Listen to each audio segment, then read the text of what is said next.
ने कहा धैर्य सागर को कहना विकल्प ना करें, जिस दिन दीक्षा होती है साधु की उसी दिन से सल्लेखना शुरू हो जाती है। ये बात जब मैंने भगवती आराधना में पढ़ा कि सल्लेखना के 3 भेद बतलाए, भक्त प्रत्याख्यान, इंगनी मरण और प्रायोपगमन। तो भक्त प्रत्याख्यान आज पंचम काल में होता है। भक्त प्रत्याख्यान के 2 भेद बतलाए हैं, आभ्यंतर और बाह्य रूप से। तो आभ्यंतर जो सल्लेखना है भक्त प्रत्याख्यान की, वो आचार्य श्री ने इंगित किया कि जिस दिन साधु की दीक्षा होती है उस दिन से उसकी सल्लेखना शुरू होती है। ये गुरुदेव के जीवन में हमने पल पल पर देखा है। आभ्यंतर सल्लेखना उनकी चलती रही और इतनी उत्कृष्ट हो गई थी।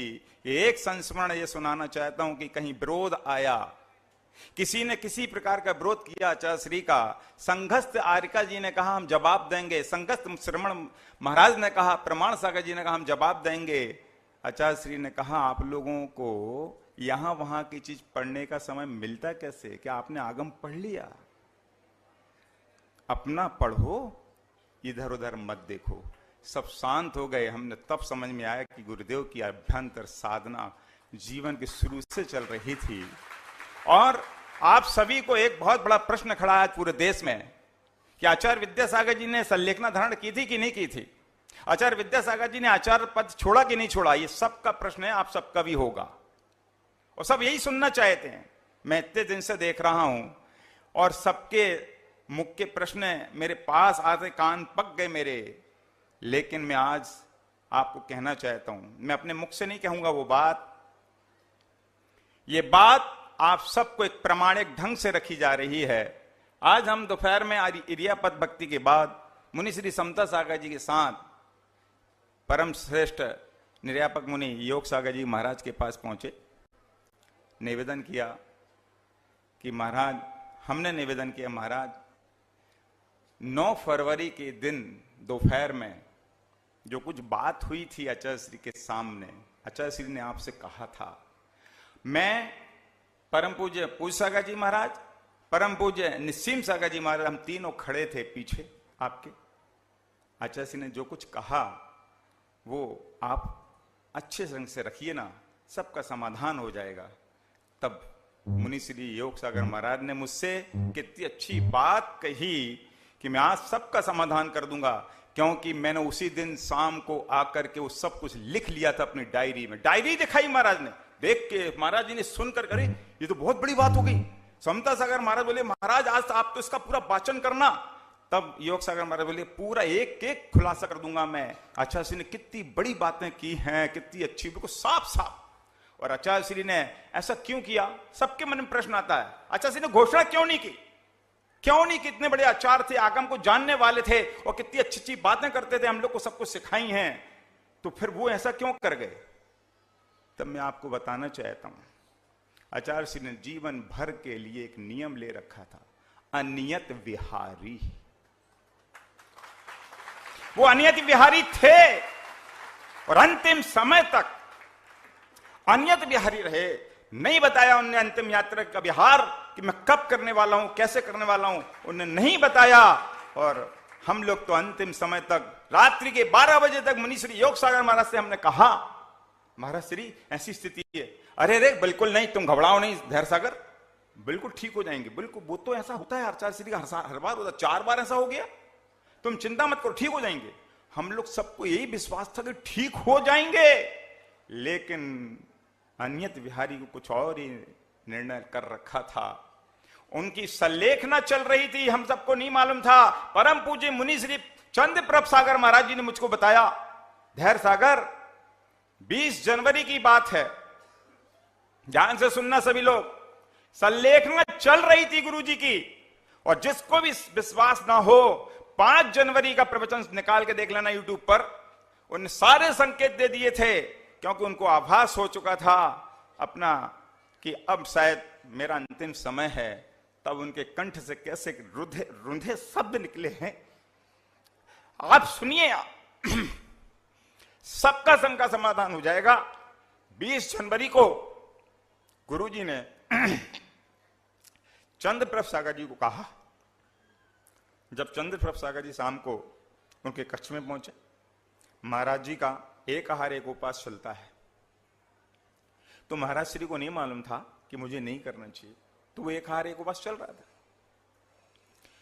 जैसे ही वहां पहुंचे, उन्होंने हाथ लगाया भैया के लिए, तो आचार्य ने मना कर दिया, नहीं आप मत करिए। छपक के लिए लिखा है, क्या कह रहे हैं ध्यान से सुनना, छपक के लिए लिखा है शास्त्र में, उपवास वालों से वो वैयावर्ती नहीं कराते, और छपक के कक्ष में उपवास वाला नहीं सोता है, इसलिए आप रुक जाइए। तत्काल चंद्र प्रभ सागर जी ने कहा, जी आचार्य श्री, जी आचार्य, वो बाहर आ गए। ये चंद्र प्रभ सागर जी की वाणी बता रही है, और महाव्रती हैं, उनकी वाणी बता रही है कि आचार्य श्री की सल्लेखना चल रही थी, तब तो उन्होंने अपने आप को छपक कहा। तो ये सल्लेखना उनकी चल रही थी, और इसकी सारी पुष्टि अब योग सागर महाराज जी जब अपने वक्तव्य में कहेंगे, डायरी शायद वो लाए होंगे महाराज श्री, वो आज डायरी देखी हमने, उस तारीख को 9 फरवरी को उन्होंने शाम को वो लिखा सब कुछ, और वो पढ़ के सुनाएंगे आपको। और मैं आपको कहना चाहता हूं, कुछ लोग कह रहे थे कि आचार्य श्री की जागृति थी कि नहीं थी, तो हमने कहा भैया आप क्यों पूछ रहे हो, ये प्रश्न तब उठता जब तुमने देखा हो, और तुम्हें ना देखा हो तब तुम पूछते। भाई आचार्य श्री को आपने देखा नहीं, तुम्हारा ये आप लोग ने बंद क्यों रखा था, तो भैया आचार्य श्री के एक भक्त तो थे नहीं, लाखों। यहां मैंने जिस दिन 4 तारीख से हमने देखना शुरू किया, गुरु जी को हमने देखा 4 तारीख को शाम को रोज 4 बजे दर्शन देने आते थे, यहां कम से कम 5-7 हजार भीड़, ओफो कितनी भीड़, बच्चे महिला पुरुष सुबह से बैठे रहते थे, उनकी प्यास, दर्शन की प्यास। और जब जैसे दरवाजा खुलता था और जब वो चिल्लाते थे नमोस्तु आचार्य श्री नमोस्तु, आचार्य श्री के कान, चूंकि उनको तकलीफ थी, उनको आपको सबको पता है पीलिया हो गया था, सबने देखा है, वो तो कोई छिपा हुआ नहीं, पीलिया ऐसा बढ़ गया था, तो उनके सिर में दर्द होने की वजह से वो बता नहीं सकते थे, पर उनको आवाज सुनने से वो उनका ठनकता था, इसलिए दरवाजा हम लोग बंद रखते थे कि उनको आवाज नहीं सुनना। अगर पता चल जाता, घोषणा अगर हो जाती, तो हम बता रहे हैं यहां स्थिति खराब हो जाती और आचार्य श्री की समाधि शायद उस हिसाब से नहीं हो पाती। इसलिए तो मैं आपको जागृति, अंतिम समय तक की जागृति देखिए कि 17 तारीख की बात है, हम लोगों ने खूब निवेदन किया हार के उठाने के लिए। आचार्य श्री ने जब पूज मुनि श्री योग सागर महाराज ने कहा, आचार्य महाराज हम सबकी भावना है, 2 दिन हो गए आपने जल नहीं लिया, और जल तो ले लीजिए, सभी ने खूब निवेदन किया। तो आचार्य श्री बोले शांति रखो, ये बोला। आप जाग रहे हैं, आप लोग तो जाग रहे हैं ना, उनकी जागृति देखिए। शाम को मनीष पूर्ण आयु वाला ब्रह्मचारी आया, आचार्य श्री ने उसको कहा था कि अंतिम समय तक तुम मेरी आंखों से ओझल मत होना। परम पूज्य पूज सागर महाराज उनको लेके आए ब्रह्मचारी को, आचार्य श्री ये ब्रह्मचारी मनीष आया, आपने कहा था ना कि आंखों से ओझल नहीं होना, ये आ गया। जैसे ही मनीष ने नमोस्तु किया, आचार्य श्री ने तत्काल हाथ उठाया, वो जागृत थे। और सुनिए, हम लोग 4 किलोमीटर दूर ले गए थे, क्योंकि 4 बार ऐसा हुआ कि स्थान परिवर्तन होने से वो ठीक हो जाते थे, बड़ी सीरियस स्थिति में वो ठीक हो गए हर जगह, आप लोग को पता है, रेवती रेंज हो, चाहे कुंडलपुर हो, चाहे अमरकंटक का हो, चाहे नेमावर का हो, इसलिए ऐसा किया सबके कहने पर। तो 4 किलोमीटर बाद वापस हम लोग ले आए, अतिथि भवन में रखा, और जैसे ही विनय भैया ने और महाराज जी लोगों ने बताया आचार्य श्री वापिस चंद्रगिरी आ गए हैं, अपन उसी आचार्य श्री मुस्काए और आशीर्वाद ऐसे दिया। जागृति देखिए, अंतिम समय की जागृति का ध्यान से सुनना। 2:15 की समय की बात हम सब लोग नमोकार में सुना रहे थे। मुनि श्री निर्यापक श्रवण समता सागर महाराज जी ने आचार्य महाराज को कहा, आचार्य श्री आप जागृत है ना, इस संकेत दीजिए, कुछ संकेत दीजिए उंगली हिला करके। तो आचार्य श्री का ऐसा हाथ हिला, आप सब ने वीडियो देखा होगा, बहुत लोग कह रहे थे आचार्य श्री ने ऐसा, हमने कहा आपने देखा, बोले हमने देखा ऐसा, आचार्य श्री ने ऐसा हाथ उंगली हिली उनकी, ऐसा उठा। ये जागृति का प्रतीक देख लीजिए। और जागृति देखिए, हम लोगों से अंतिम समय तक उनने करवट बदले लेकिन हाथ नहीं लगवाया, ये उनकी जागृति देखिए। परम श्रेष्ठ समाधि आचार्य श्री की हुई है। और मैंने हर दिन का वर्णन लिखा, मैं देख रहा था, रोज आहार उनके कम होते चले गए। जैसे आचार्य समंत स्वामी ने लिखा, आहारम परिहाप्य क्रमशः स्निग्धम विवर्धयेत् खरपान हापनम अपि पूरी एक क्रम सा ऐसा कुछ श्लोक आया, और फिर उसमें आया खरपान हापनापि कृत्वा कृत्वोपवास मापी सक्त्या पंच नमस्कार मनास तनुम त्यजेत। उन्होंने स्पष्ट उसमें जो लिखा उसके अनुसार ही जिया।